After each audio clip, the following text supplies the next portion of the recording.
Sebelum kita berdoa, mari kita terlebih dahulu mendengarkan firman Tuhan. Dan setelah itu kita akan berdoa bersama. Hidup bergerak cepat. Sejak kita membuka mata di pagi hari, tuntutan-tuntutan sudah dimulai. Kita bangun, sikat gigi, pergi bekerja atau sekolah, merawat keluarga, membuka ponsel, membuat rencana, mengejar impian, mengecek email, dan berusaha menjadi orang baik. Sejujurnya, semua itu tidak salah. Tuhan menciptakan kita untuk bekerja, mencintai, membangun, dan bermimpi. Hal-hal ini adalah bagian dari makna menjadi manusia. Tetapi, inilah yang sering kita lupakan. Waktu Anda adalah hidup Anda. Dan bagaimana Anda menghabiskan waktu Anda adalah bagaimana Anda menghabiskan jiwa Anda. Jadi, izinkan saya bertanya, di manakah Tuhan dalam ritme harian Anda? Apakah Dia berada di pusat waktu Anda? Atau hanya mendapatkan sisa-sisa waktu Anda? Apakah Anda hidup untuk Yesus, momen demi momen, atau hanya menambahkannya ke daftar tugas Anda seperti tugas lain yang perlu diselesaikan antara urusan dan rapat?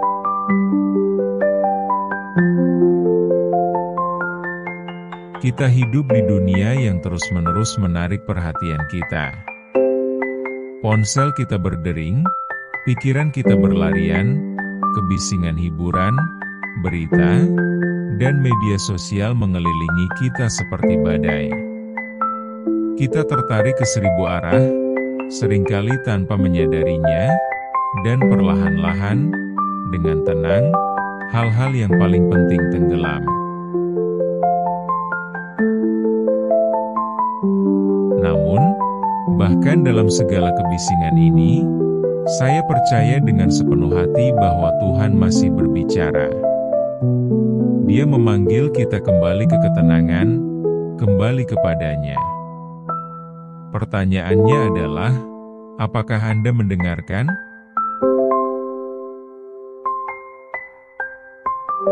Ibrani 3 ayat 15 mengingatkan kita dengan kuat. Hari ini, jika kamu mendengar suaranya, jangan keras hati. Tidak dikatakan besok, tidak dikatakan ketika segala sesuatunya tenang. Tapi hari ini, saat ini, karena ada bahaya tidak hanya dalam menoleh dari Tuhan, tetapi juga dalam sekadar menundanya. Hati tidak menjadi keras dalam semalam. Itu terjadi perlahan, dalam momen-momen ketika kita memilih kenyamanan daripada keyakinan, ketika kita mengabaikan dorongan Roh Kudus, ketika kita membisukan suaranya yang memanggil kita lebih dekat.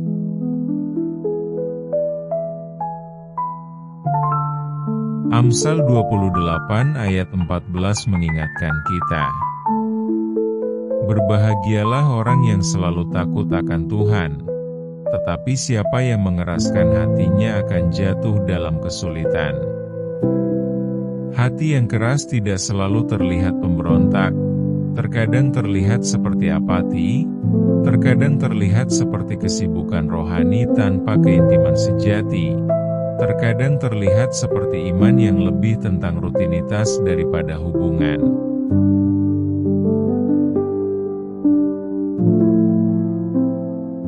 Tetapi inilah keindahan belas kasihan Tuhan. Dia tidak membiarkan kita tinggal di tempat itu. Dalam Yehezkiel 36 ayat 26, Dia berjanji,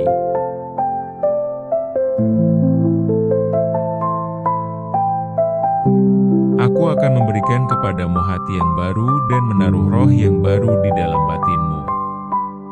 Aku akan menjauhkan hati batu dari tubuhmu dan memberikan kepadamu hati yang taat.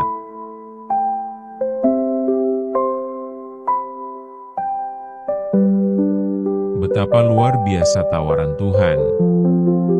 Dia tidak hanya menginginkan waktu Anda, tetapi Dia menginginkan hati Anda. Dia ingin jiwa Anda kembali lembut, hidup, dan terjaga. Sejak awal waktu, keinginan Tuhan selalu sama, untuk berjalan bersama kita, untuk tinggal di antara kita, untuk dekat dengan kita.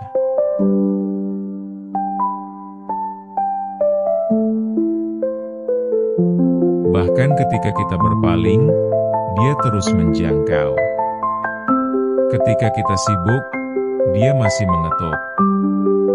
Ketika kita lelah, Dia masih menunggu. Dan ketika kita akhirnya menoleh dari segala yang membebani kita, Dia ada di sana.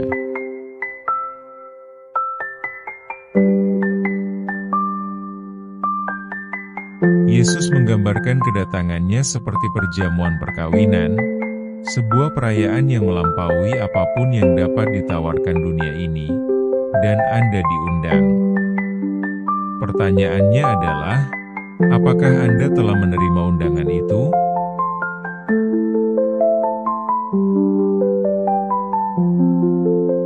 Mungkin Anda terlalu sibuk untuk menyadari undangan tersebut. Mungkin Anda sudah mendengarnya mengetuk tetapi Anda terlalu teralihkan untuk membuka pintu.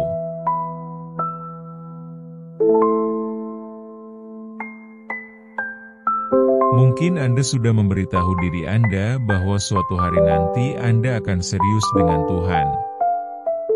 Tetapi inilah kenyataannya.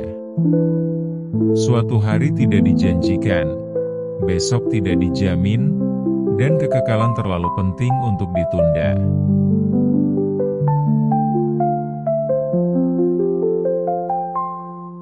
Yesus tidak meminta tempat dalam jadwal Anda. Dia meminta hati Anda, bukan hanya untuk hari Minggu pagi, tetapi untuk setiap hari, bukan hanya dalam krisis, tetapi dalam kedamaian.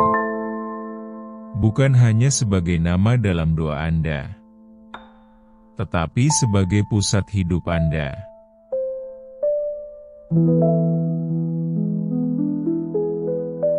Jadi, izinkan saya bertanya. Jika Yesus kembali hari ini, apakah Anda siap? Apakah Dia akan menemukan Anda hidup untuknya? Apakah hidup Anda menunjukkan bahwa Dia adalah Tuhan atau hanya pengunjung paruh waktu? Sekarang adalah waktunya, saatnya untuk menyerahkan diri. Kembali pulang, berhenti berlari, berhenti menunda, berhenti mengeraskan hati. Kembali kepada Dia yang selalu mengasihi Anda.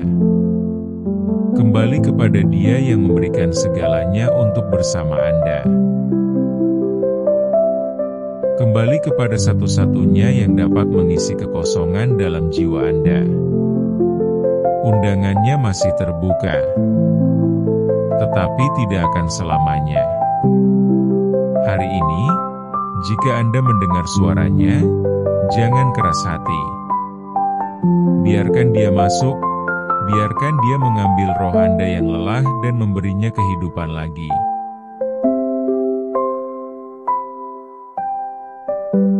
Biarkan Dia mengambil gangguan Anda dan mengubahnya menjadi devosi. Biarkan Dia mengambil hidup biasa Anda dan menjadikannya abadi. Karena pada akhirnya, semua kebisingan akan memudar. Semua kesibukan akan berhenti. Semua yang kita kejar akan menghilang, dan yang akan tetap adalah Dia.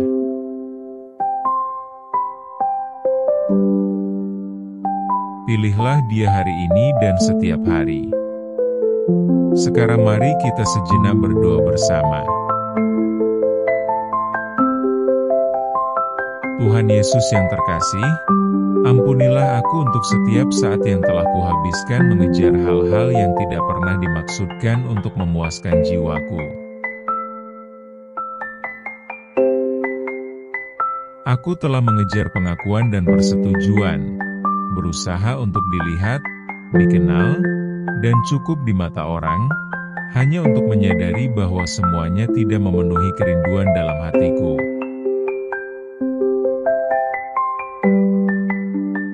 Aku mencoba menemukan kedamaian dalam harta, gelar, dan kenikmatan sementara, namun semuanya memudar. Semuanya meninggalkanku dahaga akan sesuatu yang lebih, sesuatu yang hanya Engkau yang bisa berikan. Seringkali aku menempatkan dunia di pusat hidupku, membangun hariku di sekitar kesibukan, bukannya berada bersamamu. Aku telah meluangkan waktu untuk segala sesuatu, memberiku energi untuk bekerja, untuk rencana, untuk gangguan. Namun tidak untuk Dia yang memberi aku nafas dan memegang waktu hidupku di tangannya. Aku tahu ini membuat hatimu sedih saat aku berpaling, dan aku tahu Engkau selalu ada, mengetuk, menunggu, memanggil namaku, dan aku berbalik. Untuk itu, Tuhan, aku benar-benar menyesal. Tetapi sekarang aku di sini, Tuhan, bukan karena aku telah layak mendapatkan kesempatan kedua, tetapi karena kasih karunia masih membisikkan namaku. Hari ini aku meminta agar Engkau membalikan hatiku kepadamu. Bukan setengah-setengah, bukan hanya untuk sesaat yang emosional, tetapi sepenuhnya, dengan sepenuh hati. Tarik aku keluar dari kabut gangguan dan bawa aku ke dalam kejelasan hadirat-Mu. Arahkan pandanganku dari hal-hal yang sementara kepada Dia yang tidak pernah berubah. Perbaiki mataku untuk selalu melihat-Mu, Yesus. Engkau telah memberikan kepadaku harta yang terbesar, diri-Mu sendiri, hidup yang kekal bersama-Mu, cinta yang tak pernah gagal, sukacita yang tidak bisa goyah. Apa yang bisa ditawarkan dunia ini yang bahkan mendekati apa yang telah Engkau berikan? Tuhan, aku ingin hidup untuk yang kekal, lembutkan hatiku, Tuhan. Jagalah agar hatiku tetap mudah diajar, jangan biarkan hatiku menjadi kebal terhadap hadirat-Mu. Jangan biarkan aku menjadi terbiasa dengan rutinitas agama sampai aku melewatkan gerakan Roh-Mu. Izinkan aku untuk selalu gentar dengan firman-Mu, dan bersukacita dengan bisikan-Mu. Aku ingin jatuh cinta dengan-Mu lagi.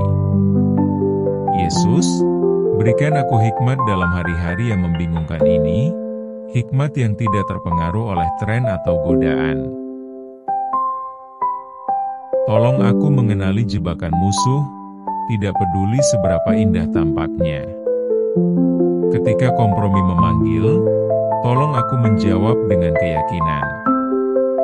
Ketika dunia mencoba menarik pandanganku, biarkan jiwaku berlabuh kepadamu, teguh, tidak tergoyahkan, berakar dalam kebenaran.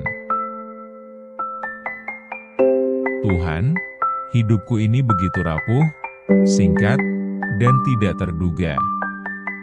Satu saat kita ada di sini, berikutnya kita pergi, dan aku tidak ingin menyia-nyiakan napas yang berharga ini untuk hal-hal yang tidak penting. Aku tidak ingin terus mengejar bayangan ketika terang dunia berdiri di hadapanku. Bantulah aku untuk hidup untuk yang kekal. Lembutkan hatiku, Tuhan. Ajarilah agar tetap mudah diajar. Jangan biarkan hatiku menjadi keras terhadap hadirat-Mu. Hari ini aku membuka pintu hatiku. Tuhan Yesus, masuklah dan tinggal di sini. Terima kasih telah menjadi Tuhan yang tidak menyerah pada orang yang sesat. Terima kasih telah mengejarku saat aku tidak mencari-Mu. Terima kasih untuk Roh Kudus yang terus membisikkan. kembali ke rumah. Kesabaranmu merendahkan hatiku, kesetiaanmu melimpahkannya, cintamu menghancurkan setiap tembok yang kubangun untuk perlindungan diri. Bagaimana aku tidak merespons cinta yang begitu murni? Terima kasih Tuhan Yesus. Dalam nama-Mu, aku berdoa. Amin. Jika doa ini menyentuh hatimu, ketiklah amin sebagai tanda iman. Aku berdoa agar setiap berkat dalam doa ini kini turun atasmu dalam nama Yesus. Dan jika kamu membutuhkan doa khusus, jangan ragu untuk memberitahu kami di kolom komentar. Kami dengan hormat akan mendoakanmu. Semoga kasih karunia dan damai sejahtera Tuhan Yesus Kristus senantiasa menyertai-Mu.